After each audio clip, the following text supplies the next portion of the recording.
हम एक बहुत बड़ा कदम उठा रहे हैं। ये पहली बार हो रहा है जब एक डिस्ट्रॉयर, एक फ्रिगेट और एक सबमरीन तीनों को एक साथ कमीशन किया जा रहा है। और सबसे गर्व की बात कि ये तीनों frontline platforms made in India है। मैं भारतीय नौसेना को, इनके निर्माण कार्य से जुड़े सभी साथियों को, इंजीनियर्स को, श्रमिकों को और पूरे देश को बधाई देता हूं। साथियों, आज का एक कार्यक्रम हमारी गौरवशाली धरोहर को भविष्य की आकांक्षाओं से जोड़ता है। लंबी समुद्री यात्राएं, commerce, naval defence, ship industry, इसमें हमारा एक समृद्ध इतिहास रहा है। अपने इतिहास से प्रेरणा लेते हुए आज का भारत दुनिया की एक मेजर मैरीटाइम पावर बन रहा है। आज जो प्लेटफॉर्म लॉन्च हुए हैं उनमें भी इसकी झलक है। अब जैसे हमारा नीलगिरी चौल वंश के समुद्री सामर्थ्य के प्रति समर्पित है। सूरत वॉरशिप उस कालखंड की याद दिलाता है जब गुजरात के पोर्ट्स के जरिए भारत वेस्ट एशिया से जुड़ा था। इन दिनों ये दोनों शिप्स, इसके साथ आज बागशीर सबमरीन की कमीशनिंग भी हो रही है। कुछ वर्ष पूर्व मुझे P-75 क्लास की पहली सबमरीन कलवरी की कमीशनिंग में शामिल होने का अवसर मिला था।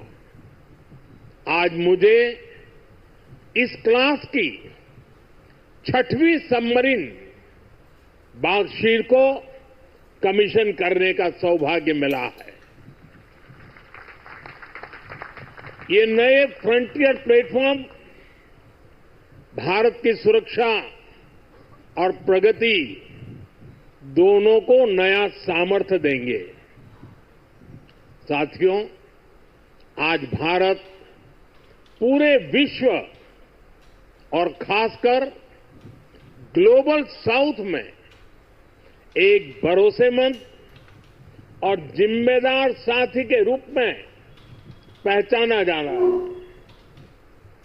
भारत विस्तारवाद नहीं, भारत विकासवाद की भावना से काम करता है। भारत ने हमेशा ओपन, सिक्योर, इंक्लूसिव और प्रॉस्परस इंडो पैसिफिक रीजन का समर्थन किया है। इसलिए जब समुद्र से सटे देशों के विकास की बात आई तो भारत ने मंत्र दिया सागर। सागर का मतलब है security and growth for all in the region. हम सागर के विजन के साथ आगे बढ़े। जब भारत के सामने G20 की प्रेसिडेंसी संभालने का दायित्व आया तो दुनिया को हमने मंत्र दिया one earth, one family, one future. जब दुनिया कोरोना से लड़ते हुए पस्त पड़ रही थी तब भारत ने विजन दिया वन अर्थ, वन हेल्थ। हम पूरे विश्व को अपना परिवार मानकर चलते हैं। हम सबका साथ सबका विकास उस सिद्धांत पर विश्वास करने वाले लोग हैं और इसलिए इस पूरे क्षेत्र की रक्षा सुरक्षा भी भारत अपना दायित्व समझता है। साथियों, ग्लोबल सिक्योरिटी, इकोनॉमिक्स और जियो पॉलिटिकल डायनेमिक्स को दिशा देने में भारत जैसे मैरीटाइम नेशन की भूमिका बहुत बड़ी होने वाली है।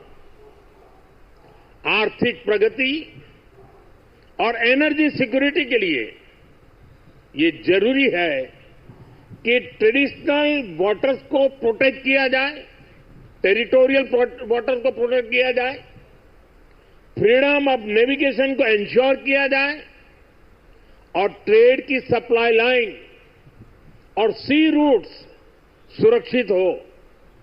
हमें आतंकवाद, हथियारों और ड्रग्स की तस्करी में इस पूरे क्षेत्र को बचाकर रखना है। इसलिए आज जरूरी है कि समुद्र को सेफ और प्रॉस्परस बनाने में हम ग्लोबल पार्टनर बने। हम लॉजिस्टिक की एफिशिएंसी बढ़ाने और शिपिंग इंडस्ट्री के लिए काम करें। हम रेयर मिनरल्स, फिश स्टॉक जैसे ओशन रिसोर्सेज का दुरुपयोग रोकने में और इसे मैनेज करने की कैपेसिटी डेवलप करें। हम न्यू शिपिंग रूट्स और सी लेन्स पर अब कम्युनिकेशन को खोजने में इन्वेस्ट करें। मुझे खुशी है कि आज भारत इस दिशा में लगातार कदम उठा रहा है। भारत पूरे इंडियन ओशन रीजन में फर्स्ट रिस्पॉन्डर भी बनकर उभरा है। बीते कुछ महीनों में ही हमारी नौसेना ने सैकड़ों जानें बचाई हैं। हजारों करोड़ रुपए के नेशनल और इंटरनेशनल कार्गो की सुरक्षा की है। इससे दुनिया का भारत पर भरोसा बढ़ा है, आप सबके कारण बढ़ा है और इसलिए मैं आज आप सबका भी अभिनंदन करता हूं।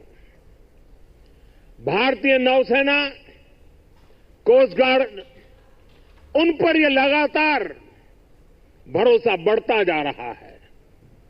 आज आप ही देख रहे हैं, आसियान हो, ऑस्ट्रेलिया हो, गल्फ हो, अफ्रीका के देश हो, सबके साथ आज भारत का आर्थिक सहयोग लगातार मजबूत हो रहा है। संबंधों की इस मजबूती में इंडियन ओशन रीजन में भारत की उपस्थिति, भारत का सामर्थ्य एक बहुत बड़ा आधार है और इसलिए आज का ये आयोजन सैन्य दृष्टि के साथ ही आर्थिक दृष्टि से भी उतना ही अहम है। साथियों, 21वीं सदी के भारत का सैन्य सामर्थ्य भी अधिक सक्षम हो, आधुनिक हो, ये देश की प्राथमिकताओं में से एक है। जल हो, थल हो, नभ हो, डीप सी हो या फिर असीम अंतरिक्ष, हर जगह भारत अपने हितों को सुरक्षित कर रहा है। इसके लिए निरंतर रिफॉर्म्स किए जा रहे हैं। चीफ ऑफ डिफेंस स्टाफ का गठन ऐसा ही एक रिफॉर्म है। हमारी सेनाएं और अधिक एफिशिएंट हो, इसके लिए थिएटर कमांड की दिशा में भी भारत आगे बढ़ रहा है। साथियों, पिछले 10 साल में जिस तरह भारत की तीनों सेनाओं ने आत्मनिर्भरता के मंत्र को अपनाया है, वो बहुत ही सराहनीय है।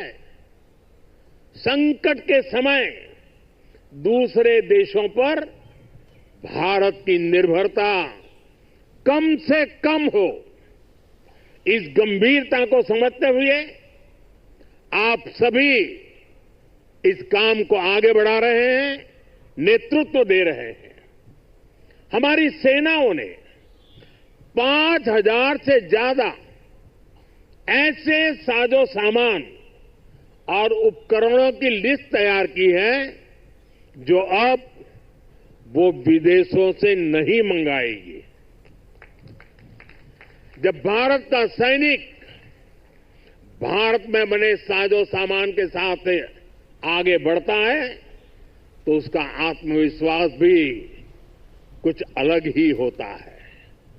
पिछले 10 साल में कर्नाटका में देश की सबसे बड़ी हेलीकॉप्टर बनाने वाली फैक्ट्री शुरू हुई है। सेनाओं के लिए ट्रांसपोर्ट एयरक्राफ्ट बनाने वाली फैक्ट्री शुरू हुई है। तेजस फाइटर प्लेन के भारत की साख को आसमान की नई ऊंचाई पर पहुंचाया है। यूपी और तमिलनाडु में बन रहे डिफेंस कॉरिडोर्स डिफेंस प्रोडक्शन को और गति देने वाले हैं। और मुझे खुशी है कि हमारी नेवी ने भी मेक इन इंडिया अभियान का बहुत अधिक विस्तार किया है।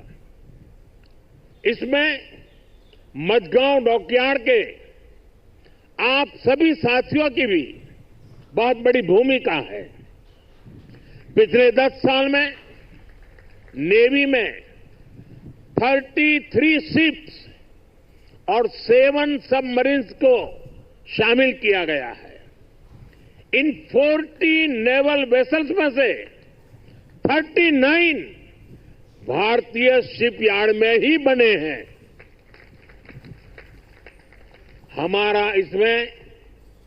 हमारा भव्य विराट आईएनएस विक्रांत एयरक्राफ्ट कैरियर और आईएनएस अरिहंत और आईएनएस अरिघात जैसी न्यूक्लियर सबमरीन भी शामिल है। मेक इन इंडिया उसको ऐसी गति देने के लिए मैं देश की तीनों सेनाओं को हृदय से बहुत बहुत बधाई देता हूं। आज भारत का डिफेंस प्रोडक्शन 1.25 लाख करोड़ रुपए से ज्यादा हो चुका है। हम 100 से ज्यादा देशों को डिफेंस इक्विपमेंट एक्सपोर्ट कर रहे हैं। मुझे विश्वास है आपके सहयोग से आज भारत तेजी से अपने डिफेंस सेक्टर का कायाकल्प करके दिखाएगा।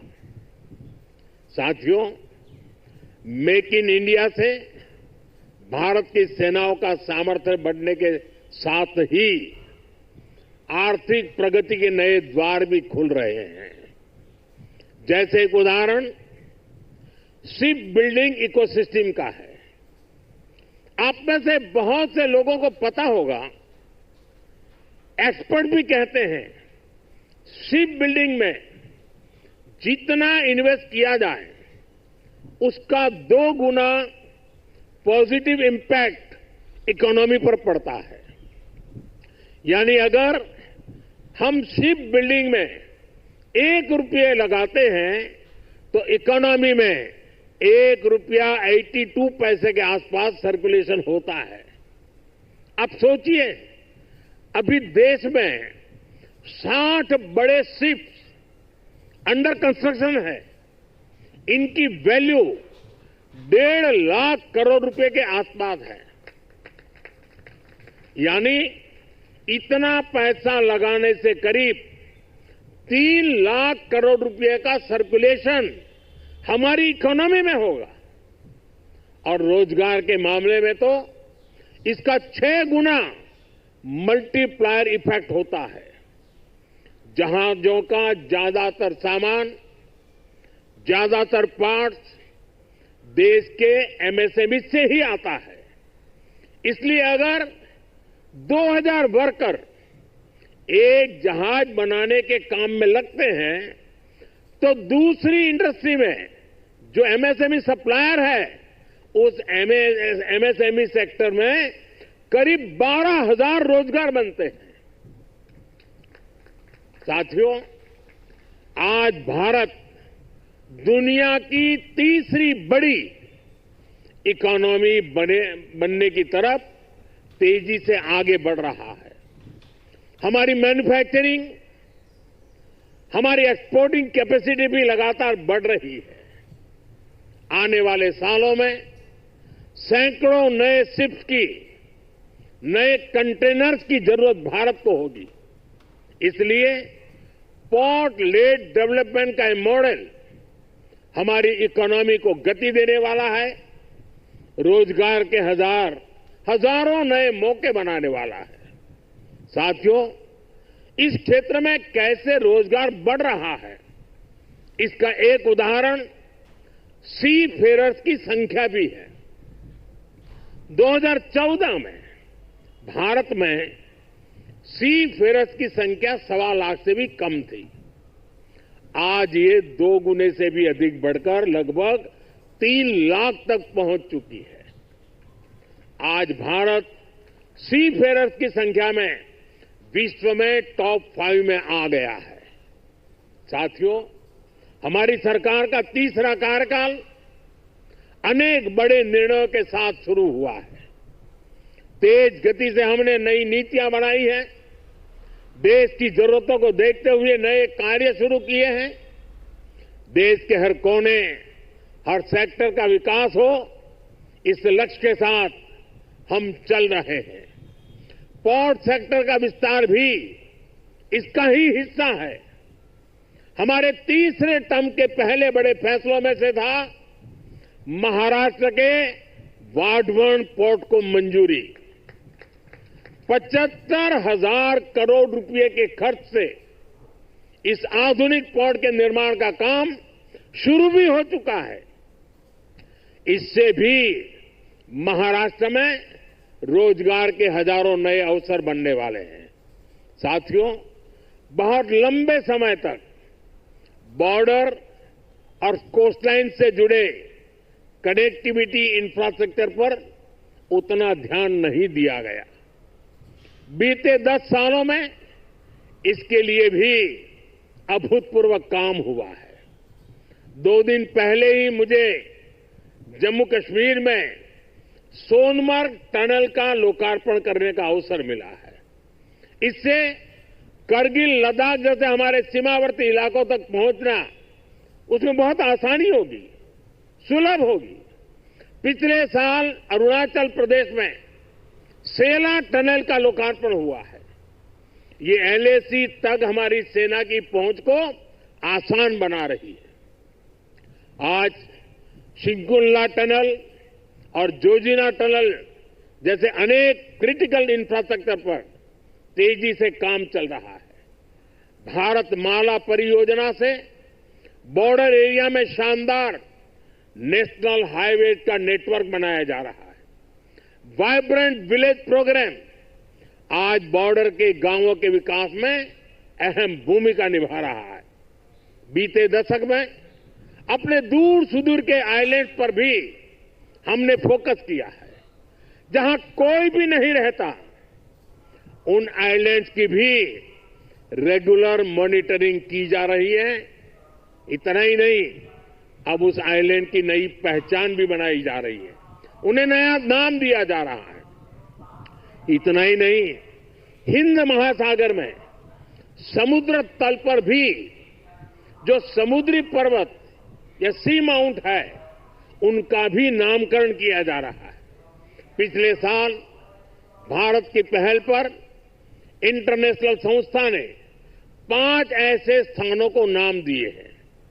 हिंद महासागर में अशोक सी माउंट, हर्षवर्धन सी माउंट, राजराजा चोल सी माउंट, कल्पतरु रीज और चंद्रगुप्त रीज भारत का गौरव बढ़ा रहे हैं।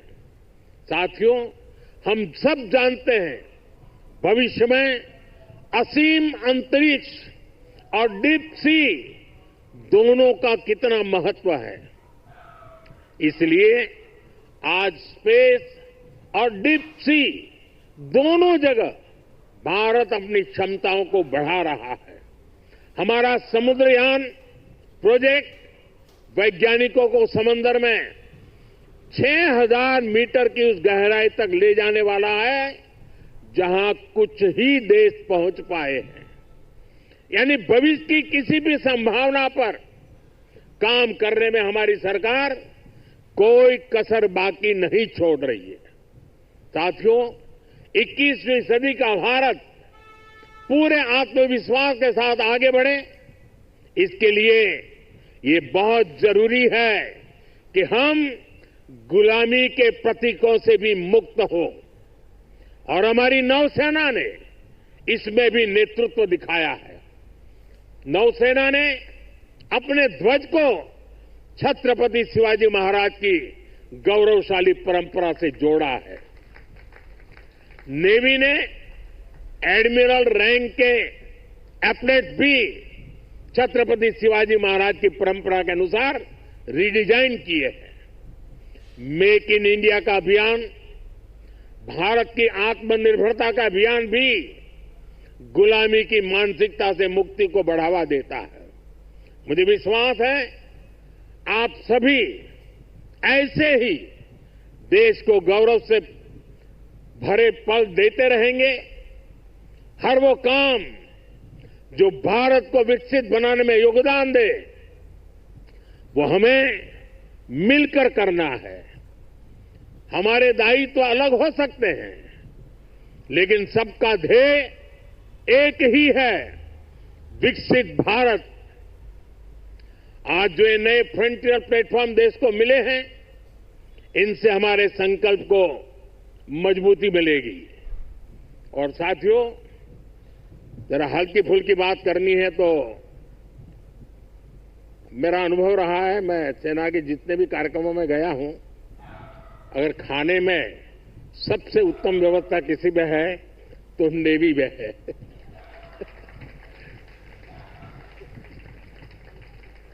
विविधताओं से भरपूर। अब आज उसमें सूरत शिप जुड़ गया है। और हम लोगों को एक कहावत मालूम होगी, बड़ी पॉपुलर कहावत है, और मैं कैप्टन संदीप को कहूंगा कि इस बात को जरा गौर से सुने। वो कहावत है, सूरत का जमण और काशी का मरण। यानी सूरत का जो भोजन होता है वो उतना ही महान होता है, श्रेष्ठ होता है। अब जब सूरत लॉन्च हो रहा है तो मुझे विश्वास है कैप्टन संदीप सुरती खाना भी लोगों को खिलाएंगे। साथियों, ये बहुत ही उत्तम अवसर है। पूरा देश आपको शुभकामनाएं दे रहा है, पूरा देश गौरव से भर रहा है। और इसीलिए एक नए विश्वास के साथ, नए उमंग और उत्साह के साथ, नए संकल्प के साथ विकसित भारत के संकल्प को पूर्ण करने के लिए हम पूरे सामर्थ्य से जुड़े। आज के इस अवसर पर इन तीनों महत्वपूर्ण कदम के लिए, महत्वपूर्ण सौगात के लिए आप सबको बधाई देते हुए मैं मेरी वाणी को विराम देता हूं। आप सबको बहुत बहुत शुभकामनाएं। पूरी ताकत से मेरे साथ बोलिए, भारत माता की। कम से कम इस कार्यक्रम में वो आवाज सबसे ज्यादा गूंजनी चाहिए। भारत माता की, भारत माता की, भारत माता की। बहुत बहुत धन्यवाद।